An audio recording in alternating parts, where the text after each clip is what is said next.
राज्यभरामध्ये पावसाला जोरदार सुरुवात झाली आहे। उत्तर महाराष्ट्रामध्ये देखील पाऊस जोरदार हजेरी लावत असल्याने अनेक जिल्ह्यांमध्ये पूरसदृश्य परिस्थिती निर्माण झाली आहे। धुळे जिल्ह्यात देखील गेल्या काही दिवसांपासून सततच्या पावसाने हजेरी लावायला सुरुवात केली आहे। यामुळे पश्चिम पट्ट्यात होत असलेल्या मुसळधार पावसाने धुळ्याची जलवाहिनी म्हणून ओळखल्या जाणाऱ्या पांझरा नदीला पूर आला असून पांझरा नदीवरील अनेक लहान मोठे पूल पाण्याखाली गेलेत।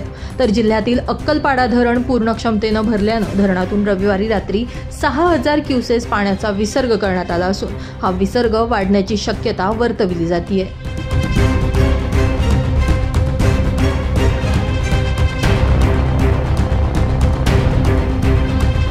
दरम्यान जिल्ह्यात अजूनही पाऊस सुरू असल्याने नदीकिनारी राहणाऱ्या नागरिकांना प्रशासनाच्या वतीने सतर्कतेचा इशारा देण्यात आलाय।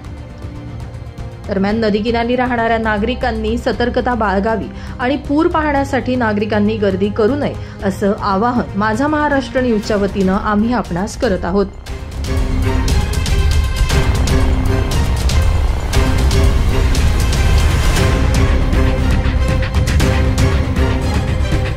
रूपक बिरारी, माझा महाराष्ट्र न्यूज, धुळे।